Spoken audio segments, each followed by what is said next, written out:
ನಮಸ್ಕಾರ ಸ್ನೇಹಿತರೆ. ಆಗಸ್ಟ್ 1 ಅಂದ್ರೆ ನಾಳೆನೆ 2ನೇ ಶ್ರಾವಣ ಶುಕ್ರವಾರ.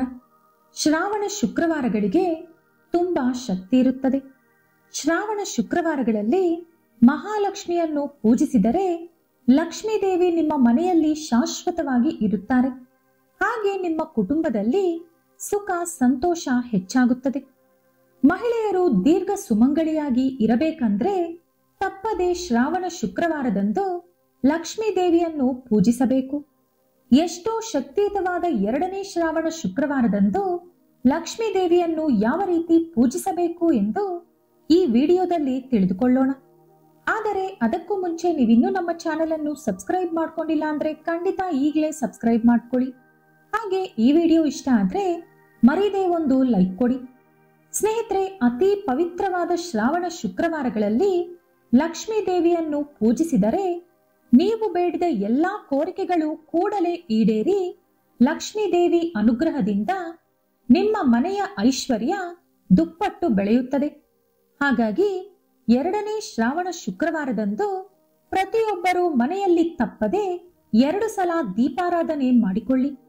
ಮಹಿಳೆಯರು ಬೆಳಗಿನ ಜಾವವೇ ನಿದ್ದೆಯಿಂದ ಎದ್ದು ಮನೆ ಕ್ಲೀನ್ ಮಾಡಿಕೊಂಡು ಹೊಸಲಿಗೆ ಅರಿಶಿನ ಹಚ್ಚಿ ಬಾಗಿಲ ಮುಂದೆ ರಂಗೋಲಿ ಹಾಕಬೇಕು. ಜೊತೆಗೆ ಮನೆ ಬಾಗಿಲಿಗೆ ತಪ್ಪದೆ ಮಾವಿನೆಲೆ ತೋರಣ ಕಟ್ಟಬೇಕು. ಈ ರೀತಿ ಕಂಗೊಳಿಸುತ್ತಿರುವಂತ ನಿಮ್ಮ ಮುಖದ್ವಾರವನ್ನು ನೋಡಿ ಲಕ್ಷ್ಮೀ ದೇವಿ ನಿಮ್ಮ ಮನೆಯೊಳಗೆ ಹೆಜ್ಜೆ ಇಡುತ್ತಾರೆ. ಪ್ರತಿ ಶ್ರಾವಣ ಶುಕ್ರವಾರ ಯಾವ ಮಹಿಳೆ ಅರಿಶಿನ ಹಚ್ಚಿ ಕುಂಕುಮದ ಬೊಟ್ಟು ಹೊಸಲಿಗೆ ಇಡುತ್ತಾಳೋ ಅಂತ ಮಹಿಳೆ ದೀರ್ಘ ಸುಮಂಗಳಿಯಾಗಿ ಬದುಕುತ್ತಾಳೆ. ಇನ್ನು ಮದುವೆಯಾಗದಂತ ಕನ್ಯೆಯರು ಹೊಸಲಿಗೆ ಅರಿಶಿನ ಹಚ್ಚಿದರೆ ಒಳ್ಳೆ ಮನಸ್ಸಿರುವಂತ ಹುಡುಗ ಗಂಡನಾಗಿ ಬರುತ್ತಾನೆ. ಅದರ ನಂತರ ಮನೆಯೆಲ್ಲ ಅರಿಶಿನ ನೀರು ಚೆಲ್ಲಿ ದೀಪಾರಾಧನೆ ಮಾಡಿಕೊಳ್ಳಿ. ಮೊದಲು ನಿಮ್ಮ ದೇವರ ಮನೆಯನ್ನು ಕ್ಲೀನ್ ಮಾಡಿಕೊಂಡು ನಿಮ್ಮ ದೇವರ ಮನೆಯ ಈಶಾನ್ಯ ದಿಕ್ಕಿನಲ್ಲಿ ಒಂದು ಚಿಕ್ಕ ಕಲಶವನ್ನು ರೆಡಿ ಮಾಡ್ಕೊಳ್ಳಿ. ಕಲಶ ಪ್ರತಿಷ್ಠಾಪನೆಗೆ ಒಂದು ತಾಮ್ರದ ಚೊಂಬು ತಗೊಂಡು ಅದಕ್ಕೆ ಅರಿಶಿನ ಹಚ್ಚಿ ಕುಂಕುಮದ ಬೊಟ್ಟುಗಳನ್ನಿಟ್ಟು ಮಣೆ ಅಥವಾ ಪ್ಲೇಟ್ ಮೇಲೆ ಸ್ವಲ್ಪ ಅಕ್ಕಿ ಹಾಕಿ ಅದರ ಮೇಲೆ ಕಲಶವನ್ನು ಇಡಬೇಕು. ಕಲಶದಲ್ಲಿ ನೀರು ಹಾಕಿ ಆ ನೀರಿನೊಳಗೆ ಸ್ವಲ್ಪ ಅರಿಶಿಣ, ಕುಂಕುಮ, 3 ನಾಣ್ಯಗಳು, 1 ಸೇವಂತಿ ಹೂವು, 1 ಅಡಿಕೆ, ಅದರ ಮೇಲೆ ಮಾವಿನ ಎಲೆ ಇಟ್ಟು ಅಥವಾ ವೀಳ್ಯದೆಲೆ ಇಟ್ಟು ಅದರ ಮೇಲೆ ಕಲಶಕ್ಕೆ ಸಿದ್ಧಪಡಿಸಿಕೊಂಡಂತ ತೆಂಗಿನಕಾಯಿ ಇಡಬೇಕು. ಕಲಶದಲ್ಲಿ ನೀವಿಡುವಂತ ತೆಂಗಿನಕಾಯಿಗೆ ಅರಿಶಿನ ಹಚ್ಚಿ ಕುಂಕುಮದ ಬೊಟ್ಟುಗಳನ್ನು ಇಟ್ಟಿರಬೇಕು.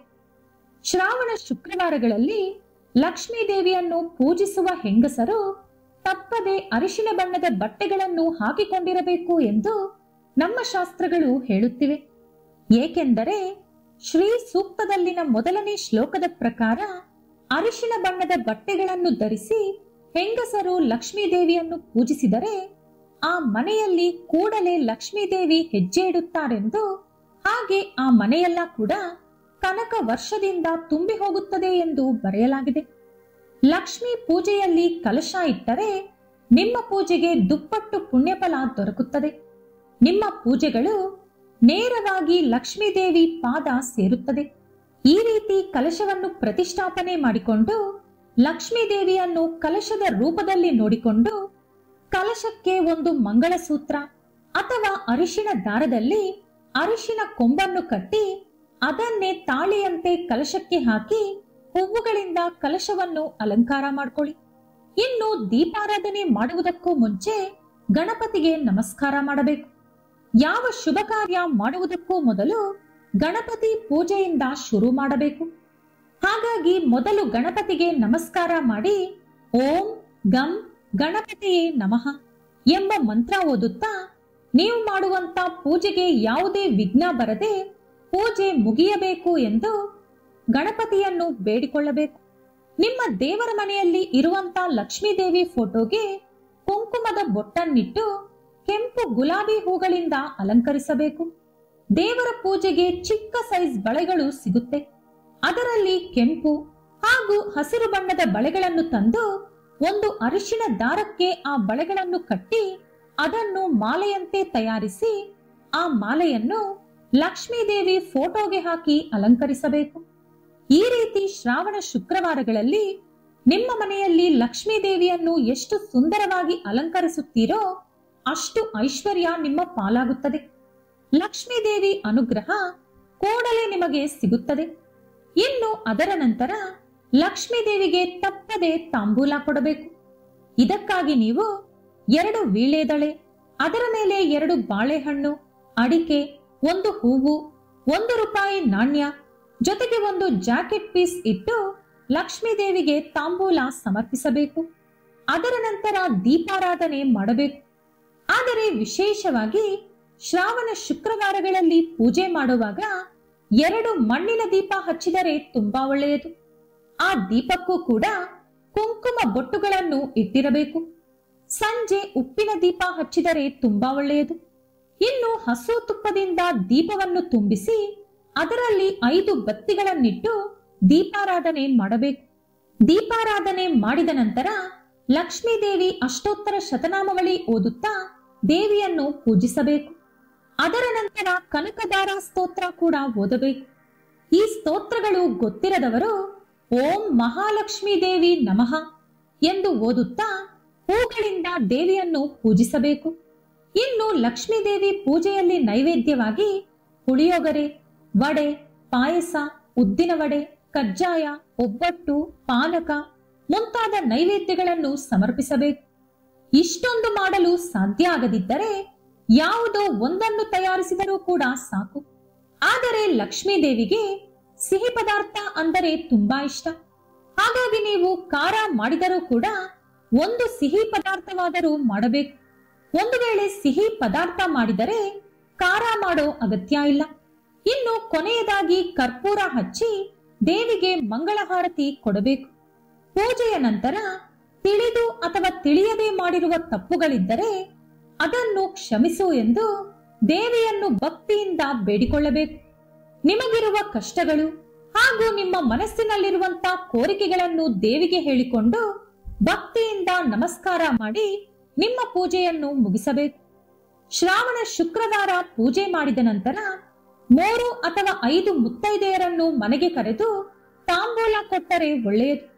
ನಿಮ್ಮ ಮನೆಗೆ ಬಂದ ಮುತ್ತೈದೆಯರ ಕಾಲಿಗೆ ಅರಿಶಿಣ ಹಚ್ಚಿ ಅವರ ಹಣೆಗೆ ಕುಂಕುಮದ ಬೊಟ್ಟಿಟ್ಟು ಅವರ ಆಶೀರ್ವಾದ ಪಡೆದುಕೊಂಡು ಬಳಿಕ ತಾಂಬೂಲ ಕೊಡಬೇಕು. ಯಾವ ರೀತಿ ಇನ್ನೊಬ್ಬರ ಕಾಲು ಮುಟ್ಟೋದು ಅಂತ ಯೋಚಿಸಬೇಡಿ. ಯಾಕಂದ್ರೆ ಶ್ರಾವಣ ಶುಕ್ರವಾರಗಳಲ್ಲಿ ನಮ್ಮ ಮನೆಗೆ ಮುತ್ತೈದೆಯಾಗಿ ಲಕ್ಷ್ಮೀ ದೇವಿ ಬರುತ್ತಾರೆ ಅನ್ನೋ ನಂಬಿಕೆ ಇದೆ. ಹಾಗಂತ ನಮಗಿಂತಲೂ ಚಿಕ್ಕವರ ಕಾಲಿಗೆ ಬೀಳಬಾರದು. ಅವರ ಕಾಲಿಗೂ ಕೂಡ ಅರಿಶಿಣ ಹಚ್ಚಬೇಕು. ಆದರೆ ಆಶೀರ್ವಾದ ಪಡೆದುಕೊಳ್ಳಬಾರದು. ಒಮ್ಮೊಮ್ಮೆ ತಾಂಬೂಲ ತೆಗೆದುಕೊಳ್ಳೋಕೆ ಯಾವ ಮುತ್ತೈದೆ ಕೂಡ ಬರಲ್ಲ, ಅಥವಾ ನಿಮ್ಮ ಮನೆ ಅಕ್ಕಪಕ್ಕದಲ್ಲಿ ಮುತ್ತೈದೆಗಳು ಇರಲ್ಲ. ಅಂತ ಸಂದರ್ಭದಲ್ಲಿ ಪೂಜೆಯ ನಂತರ ಅದೇ ದಿನ ಅಥವಾ ಮಾರನೇ ದಿನ ಅಥವಾ ಈ ಶ್ರಾವಣ ಮಾಸ ಮುಗಿಯುವುದರೊಳಗೆ ಯಾವುದಾದರೂ ದೇವಿ ದೇವಾಲಯಕ್ಕೆ ಹೋಗಿ ದೇವಿಗೆ ತಾಂಬೂಲ ಕೊಟ್ಟು ಬನ್ನಿ. ಇನ್ನು ಶ್ರಾವಣ ಶುಕ್ರವಾರದಂದು ತಪ್ಪದೆ ಸಂಜೆ ತುಳಸಿಯನ್ನು ಪೂಜಿಸಬೇಕು. ಸಾಧಾರಣವಾದ ದಿನಗಳಲ್ಲಿ ತುಳಸಿಯನ್ನು ಪೂಜಿಸಿದರೆ ಎಷ್ಟೋ ಪುಣ್ಯ ಬರುತ್ತದೆ. ಅಂಥದ್ದರಲ್ಲಿ ಶ್ರಾವಣ ಶುಕ್ರವಾರದಂದು ತುಳಸಿಯನ್ನು ಮುಟ್ಟಿದರೂ ಕೂಡ ಕೋಟಿ ಜನ್ಮಗಳ ಪಾಪ ಹೋಗಿ ಪುಣ್ಯ ಬರುತ್ತದೆ. ಇಡೀ ವರ್ಷ ಲಕ್ಷ್ಮೀ ದೇವಿ ಆಶೀರ್ವಾದದಿಂದ ನಿಮ್ಮ ಕುಟುಂಬ ಸುಖವಾಗಿರುತ್ತದೆ. ಹಾಗಾಗಿ ನಾಳೆ ತಪ್ಪದೆ ತುಳಸಿ ಗಿಡದ ಮುಂದೆ ತುಪ್ಪದ ದೀಪ ಹಚ್ಚಿ ತುಳಸಿ ದೇವಿಗೆ ಅರಿಶಿಣ, ಕುಂಕುಮ ಹಾಗೂ ತಾಂಬೂಲ ಕೊಟ್ಟು ಅಗರಬತ್ತಿ ಹಚ್ಚಿ ಆರತಿ ಕೊಟ್ಟು 5 ಪ್ರದಕ್ಷಿಣೆ ಮಾಡಿ ನಮಸ್ಕಾರ ಮಾಡ್ಕೊಳ್ಳಿ. ಲಕ್ಷ್ಮೀ ದೇವಿ ಆಶೀರ್ವಾದದ ಜೊತೆಗೆ ಮಹಾವಿಷ್ಣು ಆಶೀರ್ವಾದ ಕೂಡ ಸಂಪೂರ್ಣವಾಗಿ ಇದರಿಂದ ಸಿಗುತ್ತೆ. ಸಂಜೆ ಸೂರ್ಯ ಮುಳುಗಿದ ನಂತರ ಹೆಂಗಸರು ಮತ್ತೆ ತಲೆ ಸ್ನಾನ ಮಾಡಿಕೊಂಡು ದೇವರ ಮನೆಯಲ್ಲೊಂದು ದೀಪ ಹಚ್ಚಿ ಮನೆ ಬಾಗಿಲಿನ ಮುಂದೆ 2 ದೀಪಗಳನ್ನು ಇಡಬೇಕು.